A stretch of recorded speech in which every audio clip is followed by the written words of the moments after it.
انہوں نے اس عورت کی جانب دیکھا اور کہنے لگے، اے عورت، تمہارے بارے میں ایک شکایت ہمارے پاس آئی ہے کہ تم کتوں کے ساتھ زنا کاری کرتی ہو۔ کیا یہ بات درست ہے؟ ان چاروں مردوں کا کہنا ہے کہ تم ایک طوائف ہو۔ تم کیا بھول چکی ہو کہ ہماری سلطنت میں یہ کام کرنا منع ہے؟ جو بھی شخص یہ کام کرتا ہے اسے ہم 10 سال کی قید میں ڈال دیتے ہیں، چاہے وہ عورت ہو یا مرد۔ کیا یہ بات تمہیں معلوم نہیں ہے کہ جب کہ وہ عورت یہ سن کر بے ساختہ ہی زاروں قطار رونے لگی۔ سلطان کو اس عورت کی یہ منطق بالکل سمجھ نہیں آ رہی تھی، وہ جواب دینے کی بجائے رو کیوں رہی تھی۔ چند منٹ تک سلطان اس کو یک ٹک دیکھتے رہے، لیکن اس عورت کا رونا ابھی تک جاری تھا۔ تھوڑی دیر بعد سلطان اپنی نشست سے کھڑے ہوئے اور فوراً ایک سپاہی کو حکم دیا کہ اندر سے شاہی دائی کو بلایا جائے تاکہ وہ دائی اس عورت کا معائنہ کر کے بتائے کہ یہ آدمی جو بات بول رہے ہیں کیا وہ درست ہے۔ ان کے حکم کے فوراً ہی تعمیل کی گئی اور تھوڑی دیر بعد ہی ایک سپاہی کی ہمراہ دائی جو شاہی دربار میں ہی رہتی تھی وہ حاضر ہو چکی تھی۔ اس کے آتے ہی سلطان نے سارا مسئلہ اس دائی کے گوش گزار کر دیا اور اس روتی ہوئی عورت کو محل کے اندر بیچ دیا کیونکہ شاہد آئی اس کا تفصیلی معائنہ کر لیں تاکہ تمام حقیقت سب لوگوں کے سامنے آ جائے، کون سچا ہے اور کون جھوٹا۔ سلطان اور دربار میں موجود تمام درباری ہی شاہد آئی کے معائنے کے انتظار میں تھے۔ سلطان ان چاروں مردوں کو بہت گہری نگاہوں سے دیکھ رہے تھے جو آنکھیں نیچے کیے دربار میں خاموشی سے کھڑے ہوئے تھے۔ ابھی وہ کچھ کہتے اس سے پہلے ہی دربار کے اندر موجود حجرے کے اندر سے دائی چیختی ہوئی باہر آئی اور اس کی چیخ سے پورا دربار ہی ہول چکا تھا۔ سلطان بھی بے ساختہ اپنی نشست سے کھڑے ہوئے تھے۔ شاہی دائی کی حالت ایسی ہو رہی تھی جیسے وہ کوئی سچ سلطان کو بتانا چاہ رہی ہو، لیکن وہ اتنے سارے لوگوں کی موجودگی میں بتانے سے قاصر تھی۔ سلطان نے ایک نظر ان چاروں مردوں کو دیکھا جو سہمی ہوئی نگاہوں سے دائی کو دیکھ رہے تھے، اور پھر کچھ سوچتے ہوئے انہوں نے ہاتھ کے اشارے سے دائی کو خاموش رہنے کا اشارہ دیا اور واپس محل کے اندر بھیج دیا اور خود بھی اپنی جگہ سے اتر کر محل کے اندر چلے گئے۔ دربار میں ایک بار پھر چہمگوئیاں شروع ہو گئی۔ کوئی اس عورت کے بارے میں غلط القابات استعمال کر رہا تھا تو کوئی اس عورت کے بارے میں اچھے الفاظ استعمال کر رہا تھا، لیکن اس وقت کوئی بھی ایک درست فیصلہ کرنے سے قاصر تھے۔ تھوڑی دیر بعد سلطان محل کے اندر سے باہر آئے۔ ان کے چہرے کے عضلات کافی حد تک خطرناک تھے۔ ان کے پیچھے ہی وہ عورت خود کو سفید چادر میں لپیٹی ان کے پیچھے ہی باہر آئی تھی۔ سلطان کے چہرے کے عضلات یہ بتانے کے لیے کافی تھے کہ جو ہونے والا ہے وہ بہت ہی بدترین ہونے والا ہے۔ عورت اپنی جگہ پر ایک بار پھر کھڑی ہو گئی تھی، لیکن اب اس کی آنکھوں میں ایک اعتماد تھا، اس کی چال میں نہ ڈر پن تھا۔ سلطان اپنی نشست پر خاموشی سے برجمان ہو چکے تھے۔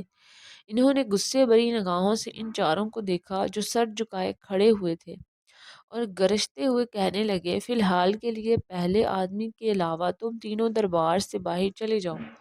میرے سپاہی تم لوگوں کو اطلاع کر دیں گے، اس کے بعد تم لوگ دربار کے اندر آ جانا۔ چاروں نے ایک دوسرے کو سہمی نگاہوں سے دیکھا اور خاموشی سے باہر چلے گئے۔ سلطان اس آدمی کی جانب دیکھتے ہوئے کہنے لگے، تمہارا کہنا ہے کہ اس عورت کے گھر کے اندر ایک کتا ہے اور تمہارا کہنا ہے کہ یہ عورت اس کتے کے ساتھ بدفعلی کرتی ہے، تو یقیناً تم نے یہ کام ہوتا ہوا دیکھا بھی ہوگا۔ تو مجھے یہ بتاؤ وہ کتا کس رنگ کا ہے؟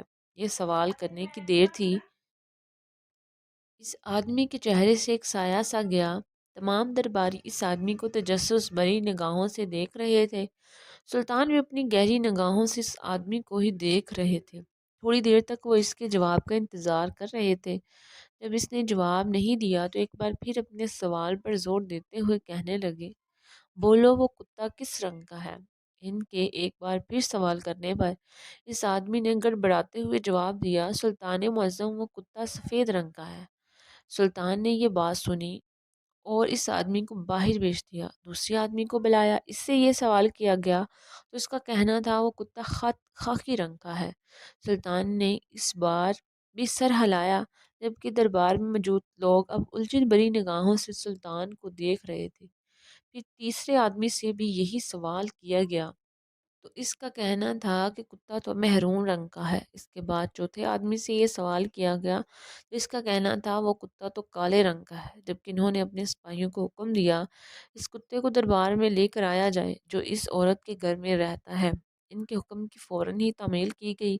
ان چاروں مردوں کو دربار میں ایک بار پھر ایک قطار میں کھڑا کر دیا گیا۔ تھوڑی دیر بعد جب سپاہی کے ہمراہ وہ کتا دربار میں داخل ہوا، وہ نہ ہی خاکی رنگ کا تھا، نہ سفید، نہ کالا، نہ مہرون، کیونکہ اللہ تعالیٰ نے اس کتے کو ہر رنگ کا بنایا تھا۔ اس کتے کو دیکھنے کے بعد وہ چاروں مرد کانپ سے گئے تھے۔ ان کے چہرے سے ہی معلوم ہو رہا تھا کہ ان کا جھوٹ پکڑا جا چکا ہے۔ جبکہ سلطان نے اس عورت کی جانب دیکھا جو تشکر بری نگاہوں سے سلطان کو دیکھ رہی تھی۔ انہوں نے اب اس بار اس عورت سے سوال کیا، تمہارا کہنا ہے کہ تم نے اس کتے کے ساتھ یہ بدفعلی نہیں کی؟ تو مجھے بتاؤ یہ چاروں مرد تم پر یہ الزام تراشی کیوں کر رہے ہیں؟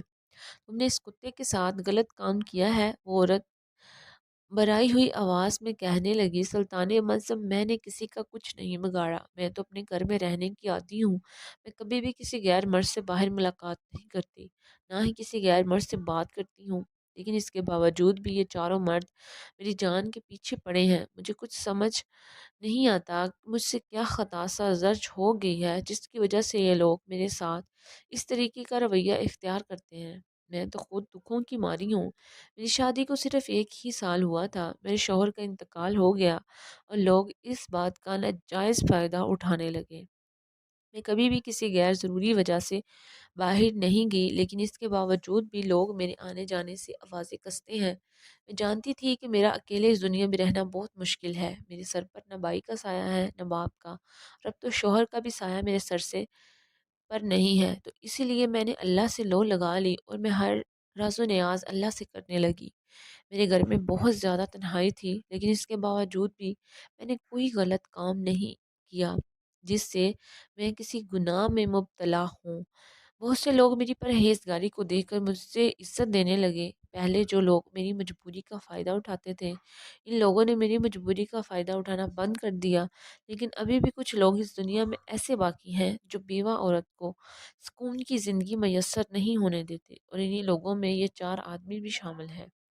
سلطان معظم، شوہر کی زندگی میں تو کبھی بھی گھر کے باہر قدم نہیں رکھا۔ میرے سارے کام وہی کرتے تھے۔ میں گھر کے اندر رہ کر ان کی دیکھ بھال کرتی تھی اور ان کے گھر کا خیال رکھتی تھی، لیکن جب میرے شوہر کا انتقال ایک مزر بیماری کی وجہ سے ہو گیا، میں نے خود کو گھر کے اندر ہی قید کر لیا۔ تھوڑے دنوں بعد جب مجھے کسی چیز کی ضرورت پیش آئی تو مجبوراً مجھے اپنے قدم گھر کے دروازے سے باہر نکالنے پڑے، لیکن اس کے باوجود بھی میں خود کے پردے کا بے حد خیال رکھتی تھی۔ میں خود کو ڈانپ کر باہر جانا پسند کرتی تھی، کیونکہ میرے اللہ نے اس چیز کا حکم قرآن پاک میں بھی دیا ہے کہ عورتوں کو پردہ کرنا ہے۔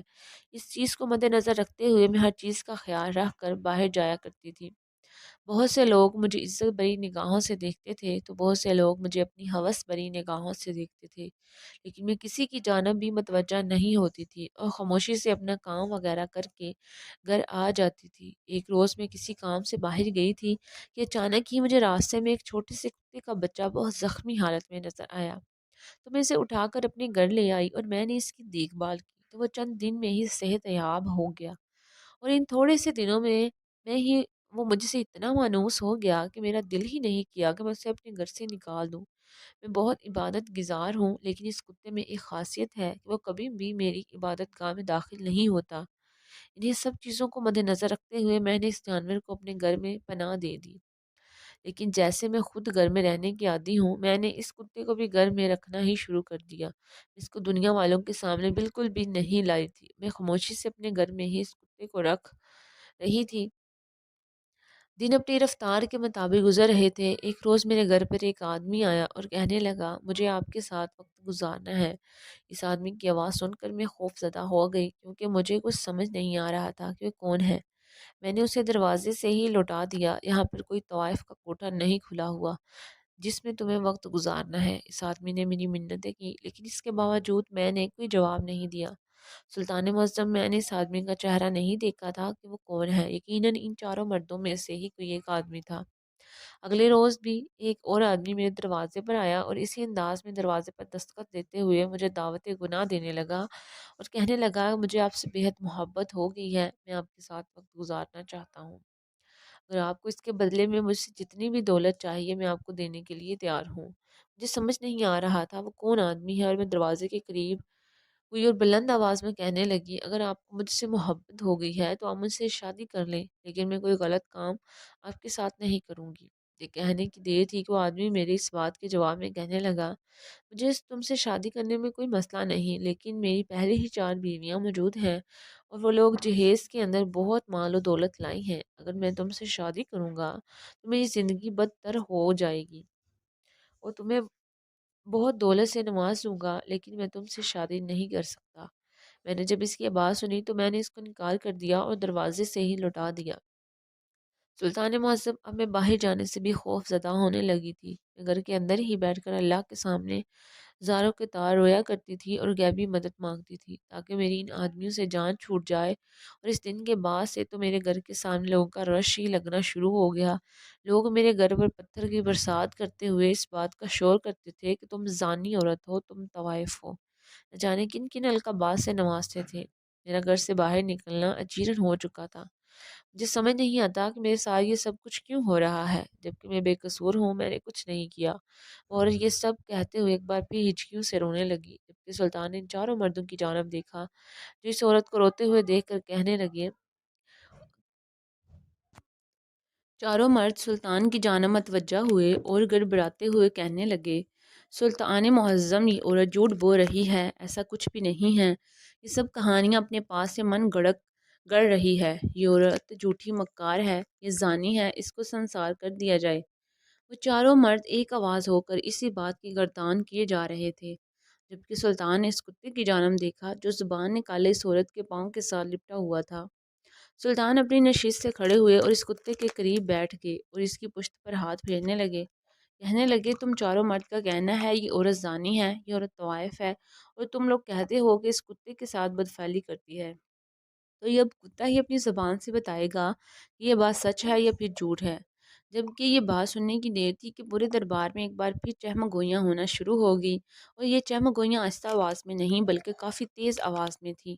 سب لوگ ہی یہ بول رہے تھے کہ سلطان کیسی عجیب باتیں کر رہے ہیں، ایسا کیسے ہو سکتا ہے، جبکہ وہ عورت اور 4 مرد بھی حیران نگاہوں سے سلطان کی جانب دیکھ رہے تھے۔ ان 4 مردوں میں سے ایک آدمی کہنے لگا، سلطان معظم، لیکن یہ کیسے ممکن ہے، یہ تو بے زبان جانور ہے، یہ بول بھی نہیں سکتا۔ انہوں نے اس آدمی کی جانب دیکھا اور کہنے لگے، جب اللہ تعالیٰ کی پرہیزگار بندوں پر تہمت لگائی جا رہی ہوتی ہے تو اللہ تعالیٰ اپنی غیبی مدد ضرور بھیجتے ہیں، اور یقیناً اس بار بھی اپنی غیبی مدد ضرور بھیجے گا اور اس کتے کو زبان دے گا تاکہ وہ اپنے مالک کی بے گناہی تم لوگوں کے سامنے ثابت کر سکیں۔ انہوں نے اس کتے کی جانب دیکھا اور اس کی پشت پر ہاتھ پھیرتے ہوئے کہنے لگے، اے بے زبان جانور، آج تیرا مالک بہت اذیت سے دوچار ہے، ایک تو ہی ہے جو اپنے مالک کو اس اذیت سے نکال سکتا ہے اور اس کی بے نگاہ گناہی لوگوں کے سامنے ثابت کر سکتا ہے۔ تجھے تیرے مالک کی قسم، بول اللہ کے حکم سے کہ تیرا مالک بے گناہ ہے، اس نے تیرے ساتھ زنا نہیں کیا۔ جبکہ سب لوگ ہوناک بنے سلطان کو عجیب سی نگاہوں سے دیکھ رہے تھے۔ یہ سننا تھا کہ کتے نے بھونکنا شروع کر دیا، لیکن اب وہ بھونک رہا تھا، دربار میں چہم گوئیاں ہو رہی تھی، یہ کتا بول رہا ہے، لیکن اس کی کسی کو سمجھ نہیں آ رہی تھی۔ اسی وقت سلطان نے بلند آواز میں کتے سے کہا، اگر یہ تیرے مجرم ہے تو جا ان کو کاٹ لے اور اپنی مالکن کو بے گناہ ثابت کر دے۔ اس کتے نے فوراً دوڑ لگا دی اور ان 4 بدکاروں پر جپٹ پڑا اور ان کے کپڑے پھاڑ دیے۔ جب ان 4 کو یہ لگا کہ وہ کتا ان کو کھا جائے گا، ان 4 نے فوراً سے اپنا گناہ کو تسلیم کر لیا کہ ہاں سلطان معظم، ہم ہی گناہ گار ہیں، ہم نے اس نیک عورت پر تہمت لگائی تھی۔ ان میں سے ایک آدمی جس نے سفید پوشاک پہنی ہوئی تھی، جس کو کتے نے پھاڑ ڈالا تھا، وہ گیا اور کہنے لگا، سلطان معظم، یہ تینوں میرے پاس آئے تھے اور کہنے لگے تھے یہ عورت بہت حسین ہے۔ اس نے اس عورت کو بازار میں ایک روز بے نقاب دیکھ لیا تھا، ہوا کے زور کی وجہ سے اس عورت کا نقاب ہٹ گیا تھا اور اس کا روشن چہرہ اس آدمی کے سامنے آ گیا تھا۔ اس کے بعد ہی یہ اس عورت کا چہرہ دیکھنے کے بعد پاگل ہو گیا تھا اور ہر روز ہی اس عورت کے دروازے پر جا کر گناہ کی دعوت دیتا تھا، لیکن ہر روز ہی یہ عورت اس کو جھٹک دیتی تھی اور یہی بات اس کو برداشت نہیں ہو رہی تھی۔ سلطان نے جب یہ تمام معاملہ سنا اور بڑی عدالت میں یہ اعلان کرتے ہوئے اس عورت کو باعزت بری کر دیا، جبکہ ان 4 مردوں کو پورے گاؤں کے سامنے سنسار کر دیا اس کے بعد ان کو الٹا لٹکار کر قتل کیا، اور اس کے اس فیصلے سے وہ چاروں مردوں لاکھ جپٹے، اور وہ اٹل فیصلہ کر کے دربار کے اندر سے جا چکے تھے۔ اس واقعے سے یہ بات ثابت ہوتی ہے کہ کوئی بھی انسان کسی پرہیزگار بے قصور انسان پر تہمت لگاتا ہے تو اللہ تعالیٰ کسی بھی طریقے سے اپنے پرہیزگار بندوں کو اسی تہمت سے بچا لیتے ہیں۔ اللہ تعالیٰ ہمیں ہر برے انسان سے بچنے کی توفیق عطا فرمائے۔